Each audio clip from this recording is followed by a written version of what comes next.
Cut गए बंध 84 जी।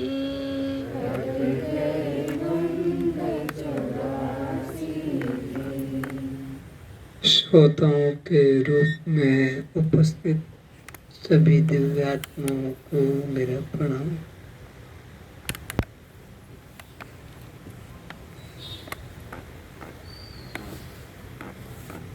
यह बात बिल्कुल निश्चित है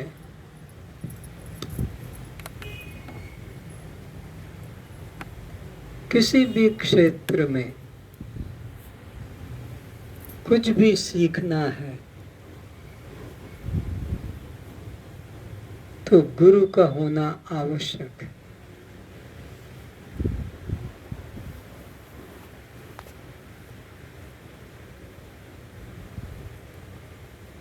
गुरु के बिना ज्ञान नहीं आता।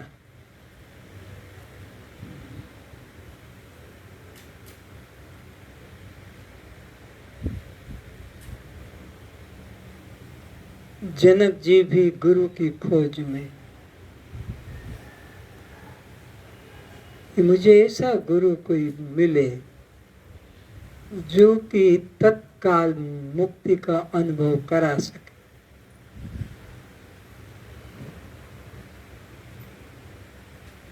हजारों विद्वानों को, पंडितों को वो बुलाते और उनसे यही निवेदन करते कि मुझे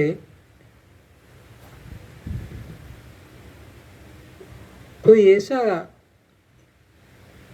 गुरु बताए जो कि घोड़े की रकाब पर पैर रखते ही दूसरी तरफ पैर न रखा और मुक्ति का अनुभव करा सके, क्योंकि शास्त्रों में लिखा है।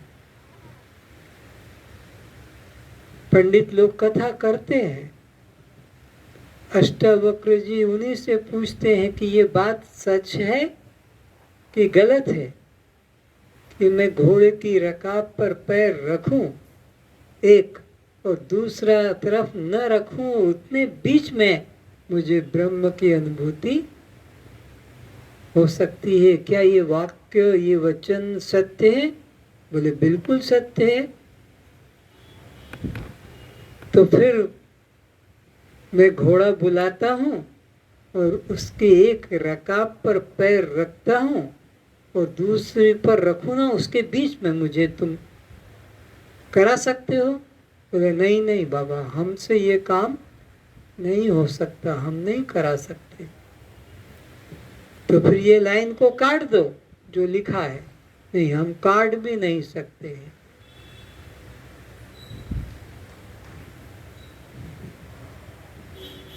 समय दे दिया कि 1 सप्ताह के अंदर मेरे को ऐसा अनुभव कराओ, नहीं तो ये पंक्ति को काट दो। हजारों विद्वान पंडित अष्टावक्र जी की सभा में जो थे, किसी में साहस नहीं हुआ। तो राज आज्ञा हुई कि वो कोई बाहर नहीं निकल सकता है जब तक मेरी इस समस्या का समाधान न मिले। और 5 वर्ष के बाद अष्टावक्र जी पहुंचे और उन्होंने उसे अनुभव कराया। तो जब तक तत्वदर्शी सद्गुरु न मिले, जब ऐसा तुम्हें लगे कि अब मेरा काम पूरा हो गया, अब मुझे करना बाकी नहीं रहा, या जिसके पास पहुंचते ही तुम्हारा मन शांत हो जाए, प्रफुल्लित हो जाए, दुख दूर हो जाए, लगे कि यही और बैठा जाए और बैठा जाए, तो जानो कि यह ठीक जगह पर मैं पहुंच गया। और जहाँ बैठते ही मन उब जाए कि चलो चलो अब यहाँ से, तो सोचो अभी यह पूर्ण गुरु के पास नहीं पहुंचा। अष्टावक्र जी ने उसके मन के भ्रम को दूर कर दिया। अब वो अष्टावक्र जी समझा रहे हैं। जनक के माध्यम से हम सभी श्रोताओं, मैं आत्मा सर्व में सर्व होकर, सर्व रूप से सर्व का सब कुछ होकर हूँ। एक मूल आधार वस्तु अगर है तो उससे जितना भी निर्मित संसार है उससे अलग नहीं। जैसे तुम्हारा हाथ की अंगूठी हो, अंगुली की, कलाई की चूड़ी हो, गले की चेन हो, कान का टॉप्स हो, नाक का कांटा हो, और भी हो, तो वो जो सोना है वह इन सब अलंकारों का पिता, माता, पति, पत्नी, पुत्र, पुत्री, भाई, बंधु, सब कुछ वह है, क्योंकि वो एक से सब बना है। तो जितने भी रिश्ते होंगे उससे अलग नहीं। तो यहाँ पर ये जो जितना संसार दिखाई पड़ता है एक परमात्मा के अलावा कुछ नहीं, चाहे जड़ जगत हो चाहे चेतन जगत हो, सब एक ब्रह्म रूप ही है। मैं आत्मा जिसमें हूँ उसी रूप में हूँ, उसी रूप से होकर उसमें हूँ, तब वह नहीं मैं ही हूँ। तो मैं ही सर्व हूँ, सर्व रूपों में मैं ही हूँ, मैं ही सब में घुसा हुआ हूँ। मैं नहीं तो भी कुछ भी नहीं है, तो मैं ही सर्वरूप में हूँ। एक मुझ चैतन्य के अतिरिक्त अन्य किंचित भी नहीं है। जो भास रहा है उनकी कोई सत्ता नहीं है, जिसकी चर्चा कल भी की थी कि असत को तुम ढूंढ कर ला नहीं सकते। असत्य उसे कहते हैं जो कहा तो जाए पर स्पर्श न किया जाए, छू नहीं सके, बता नहीं सके, बोल सके, कह सके असत को, लेकिन छू नहीं सकते। जैसे दिन, आज रविवार है, सुबह से अभी तक कितने लोगों ने उसे देखा और कहाँ देखा और किस रूप में देखा? अरे कोई चीज देखते हो उसका आकार होता है, वजन होता है, लंबाई चौड़ाई होती है, रूप रंग होता है। तुम सुबह से लेकर अभी तक कहीं देखा? उस तारीख को भी देखा? दिन भर जिसके लिए तुम काम करते रहे, कहाँ है ये तारीख? कहाँ पर ये दिन? कहाँ पर है तुम्हारा महीना? कहाँ पर है तुम्हारा ये वर्ष? तो इसको कहते हैं, कहा तो जाता है पर ढूंढ कर खोज कर कोई ला नहीं सकता कि छू नहीं सकता। तो इनकी सत्ता ही नहीं है। सत्ता केवल एक चैतन्य मैं आत्मा की है, क्योंकि मैंने ही तो दिन कल्पित किए हैं, मैंने ही तो महीना कल्पित किया है, मैंने ही वर्ष कल्पित किया है, मैंने ही सब वस्तुओं के नाम कल्पित किए, मैंने ही सबकी कीमत कल्पित की कि सोने का ये कीमत, हीरे की ये कीमत, चांदी की ये कीमत, तांबे पीतल की ये कीमत। मैं आज बदलना चाहूँ तो मिट्टी को सोने के भाव में और सोने को मिट्टी के भाव में मैं कर सकता हूँ। मैं चेतन तत्व के द्वारा ही सब निश्चित होता है। तो यहाँ मुझ आत्मा के अतिरिक्त अन्य किंचित भी नहीं है। द्वैत का भाव ही मन में मत लाओ।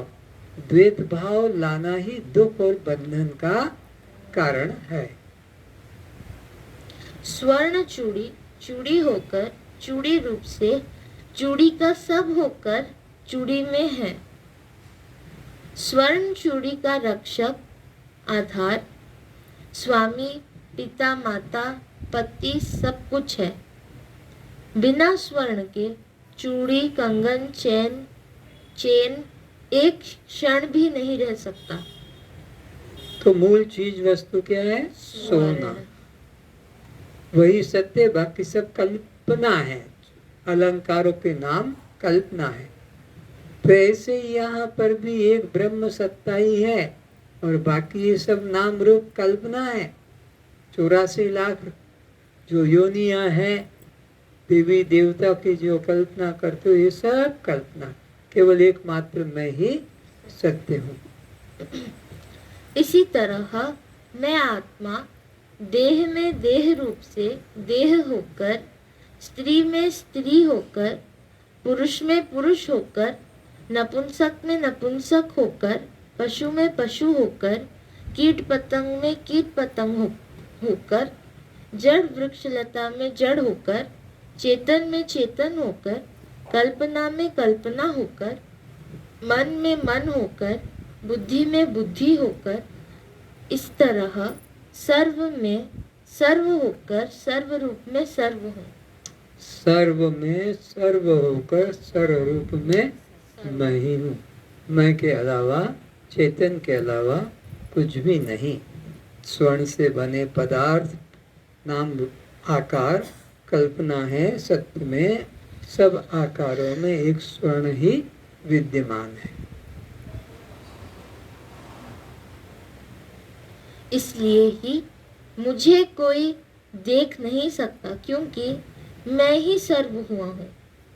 मेरे अतिरिक्त अन्य कोई भी नहीं है।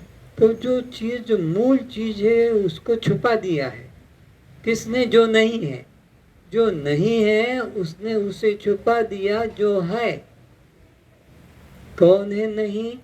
ये जो तुम्हारे नाम कहाँ है?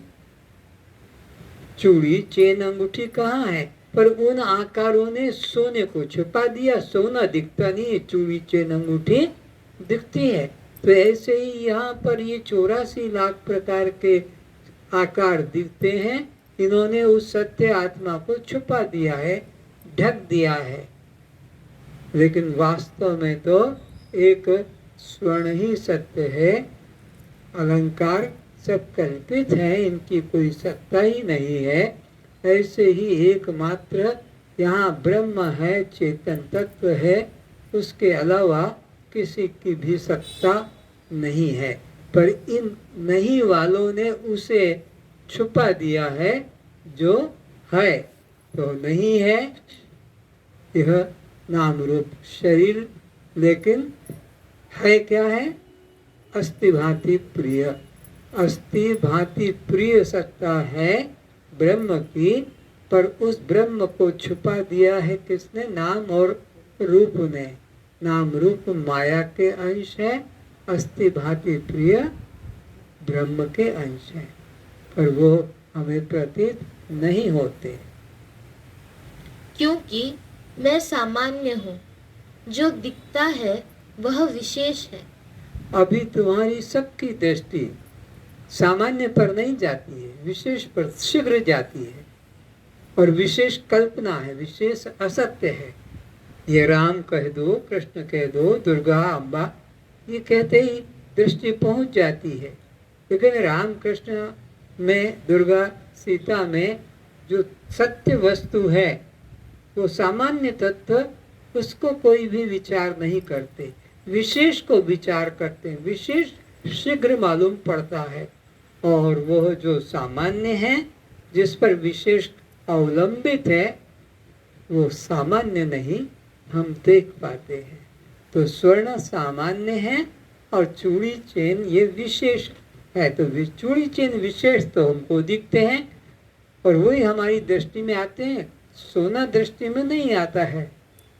वो कहने पर भी चूड़ी नजर आएगी, अंगूठी नजर आएगी, चेन ही नजर आएगी। कह रहे हैं, बोल भी रहे हैं, समझा रहे हैं, लेकिन आपकी दृष्टि में तो वो अलंकार ही आते हैं, सामान्य पर दृष्टि नहीं जाती है। तो अभी कह रहे हैं कि सिया राम मैं सब जग जानी, करूं प्रणाम जोर जुग पानी। लेकिन दृष्टि में तो तुम्हारा ये सब नाम रूप ही आता है, वो सत्य जो तत्व है वो नहीं आता है। तो विशेष में हमारी श्रद्धा होती है और सामान्य में श्रद्धा नहीं होती। सामान्य कौन? जिस पर विशेष खड़ा है। सामान्य कौन है? जिसके आधार से विशेष प्रतीत होता है, जिसके बिना विशेष प्रतीत ही नहीं हो सकता। विशेष पदार्थ ही इंद्रिय गम्य होता है और सामान्य अनुभव गम्य होता है। तो सामान्य जो तत्व है वो हमारे अनुभव की बात है, और विशेष वो आंखों से दिख जाता है। कुर्सी है, टेबल है, खिड़की है, दरवाजा है, मोटर है, गाड़ी है, कार है। लेकिन उसमें जो सामान्य तत्व है वो अनुभव में अनुभव से जानेंगे, उसको आंखों से नहीं देख सकेंगे। आंखों से किसको देखेंगे? विशेष को।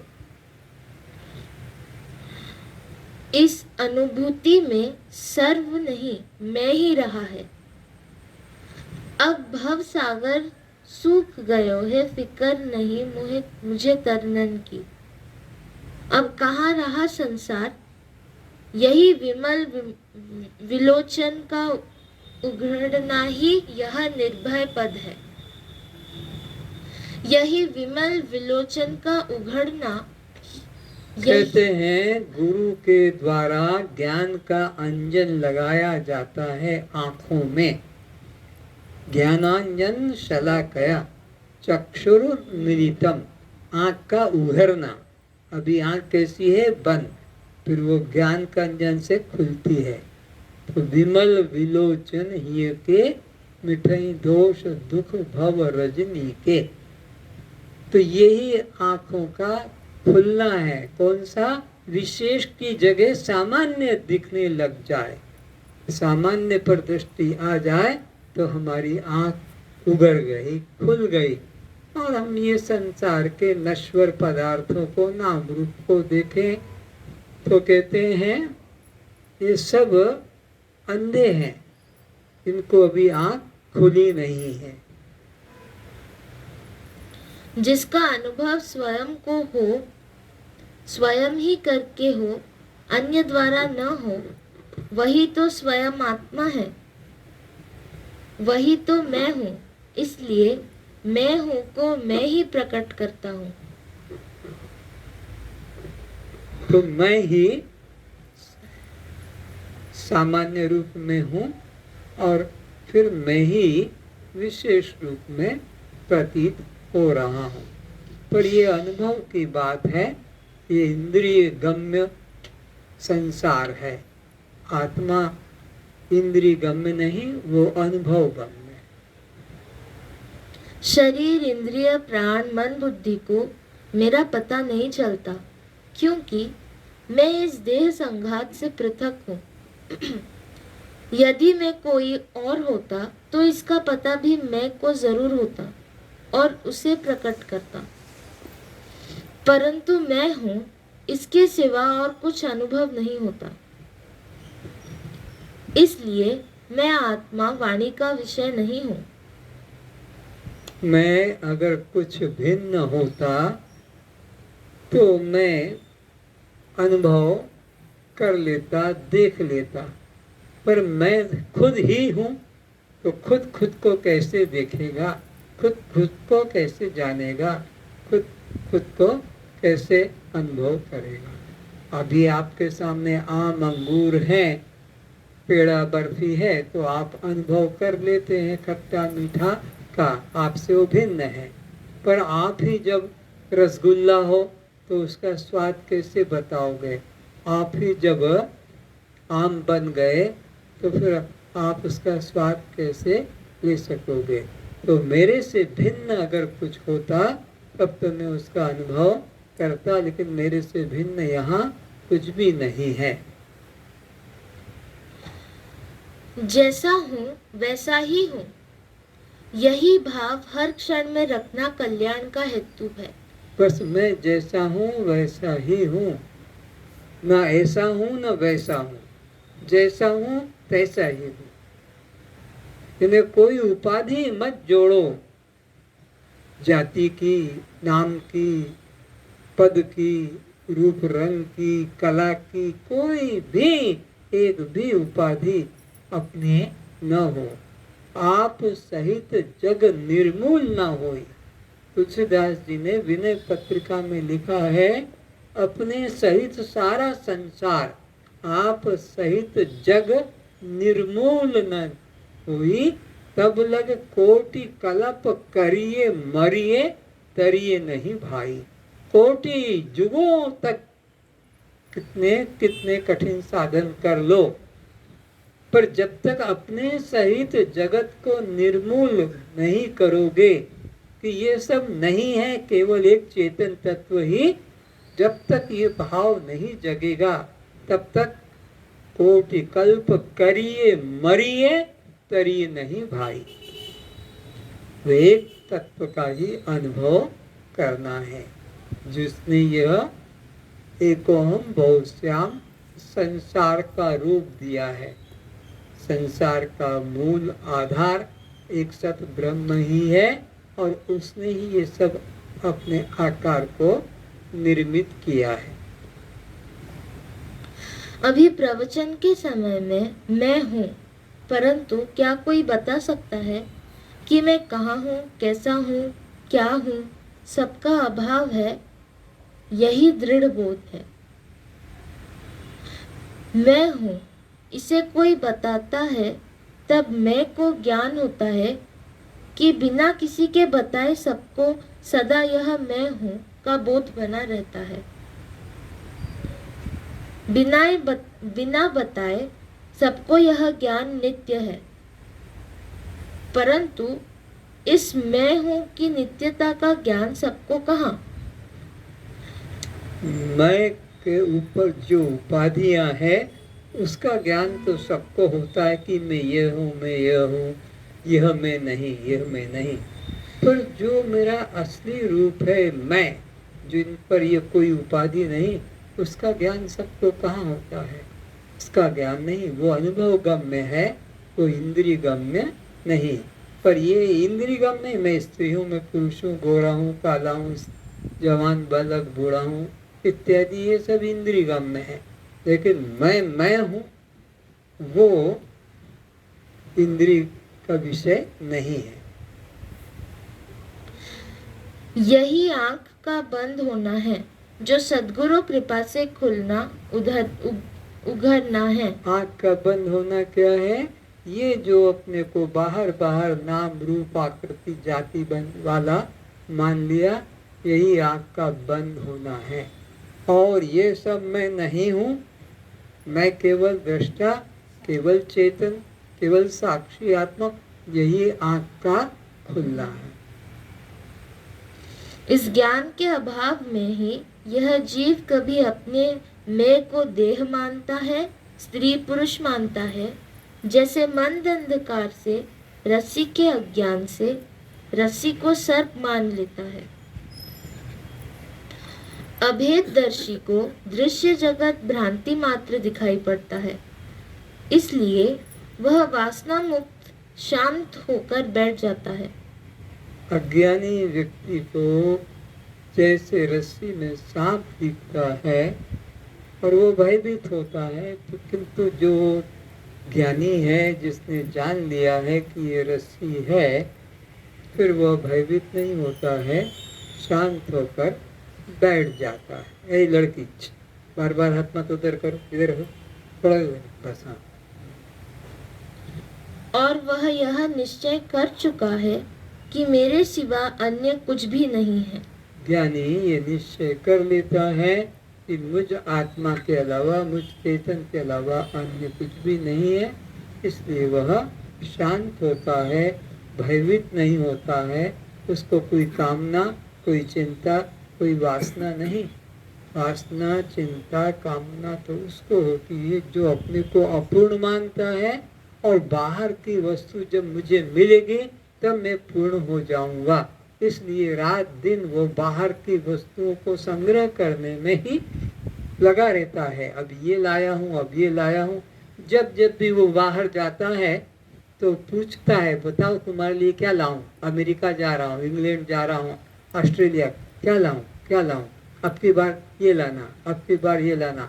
बस भर भर कर अटैचियाँ लेकर आता है, लेकिन फिर भी संतोष नहीं होता है, क्योंकि वह अपने में अपूर्णता का अनुभव करता है। तो ज्ञानी अपने में पूर्णता का अनुभव करता है, इसलिए उसको किसी प्रकार की कमी, कोई वासना नहीं रहती है। और वह यह निश्चय कर चुका है कि मेरे सिवा अन्य कुछ भी नहीं है। उपनिषद भी कहते हैं, सच्चिदानंद मात्रो अहम अनुत्पन्नम इदम जगत। मैं केवल सच्चिदानंद स्वरूप हूँ, यह जगत कभी उत्पन्न नहीं हुआ। ज्वाला युक्त अग्नि समूह में यदि कमल पुष्प भी उत्पत्ति एवं वृद्धि हो सके, तब यह दृश्यमान जगत सत्य हो सकेगा। कैसी बात अटपटी की अग्नि में और कमल की उत्पत्ति हो सके। अगर ये बात है, मान लेते हो, तो मैं ये जगत उत्पन्न हुआ माना जा सकता है। तो अग्नि में तो कमल की उत्पत्ति हो नहीं सकती है, तो ये जगत भी सत्य हो नहीं सकता है। जगत मिथ्या है, ऐसा जिसका निश्चय है, उसे फिर जगत प्रतीति से भय नहीं एवं बंधन भी नहीं होता। तो ऐसा जिसको निश्चय हो जाए, फिर उसको किसी प्रकार का भय भी नहीं और बंधन भी नहीं, जिससे वो मुक्ति की इच्छा करेगा। उसके लिए तो संसार सागर ही सूख गया। अब उसको तैरने की, पार होने की इच्छा ही खत्म, क्योंकि दूसरा कुछ है ही नहीं। तो अब बंधन कहाँ है और मुक्ति की भी अब वासना नहीं। जब बंधन की भ्रांति नहीं होती, तब उसे मुक्ति की इच्छा भी नहीं हो सकेगी। जो जगत नहीं, उसके प्रति राग कैसा? जो जगत नहीं, उसके प्रति विराग या त्याग कैसा? यह सब अज्ञानी लोगों की कल्पना मात्र है। ज्ञानी सदा भ्रांति से मुक्त है। परमात्मा और जीवात्मा की एकता के विषय में निश्चयात्मक बुद्धि का उदय होना ही वास्तविक ज्ञानियों की सहज समाधि है। फिर से क्या है सहज समाधि? उसको बता रहे हैं कि जीवात्मा की और परमात्मा की अभिन्नता, एकता बोध हो जाना ही ये सहज समाधि है। लेकिन हम लोग क्या सोचते हैं, आंखें बंद करके कोई ज्योति दिख जाएगी, कोई रूप दिख जाएगा, कोई ध्वनि सुनाई पड़ जाएगी तो जानेंगे कि हमारी समाधि हुई है। लेकिन ये समाधि नहीं है, ये तो मन की कल्पना मात्र है। क्या है समाधि?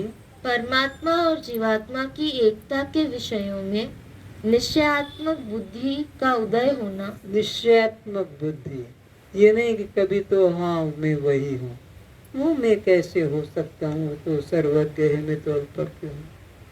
लेकिन वेद उपनिषद कहते हैं, तो मान लेता हूँ कि वह मैं हूँ, पर ये बात मेरे बुद्धि में नहीं आती। ऐसी जिसकी अवस्था होती है उसको अभी दृढ़ ज्ञान नहीं हुआ है। जिसको दृढ़ ज्ञान हो गया और अब जीव और ब्रह्म के एकत्व में संदेह नहीं है, वो सहज समाधि में है। उसको और ध्यान समाधि करने की जरूरत नहीं। अतः अद्वैत ही सत्य है। प्रपंच या संसार नाम की कोई वस्तु सत्य नहीं है।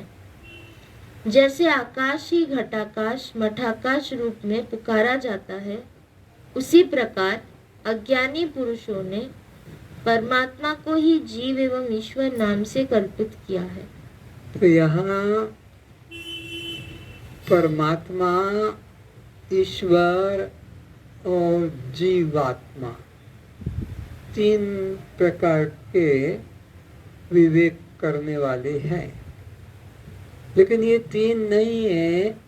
जीवात्मा, ईश्वर और परमात्मा, ये तीन नहीं, एक परमात्मा ही ईश्वर और वह ही जीव हुआ है। कैसे? एक ही आकाश, वही मठाकाश और वही घटाकाश हुआ है। घट और मठ उस महाकाश से अलग नहीं है। जीव और ईश्वर भी ब्रह्म से अलग नहीं है।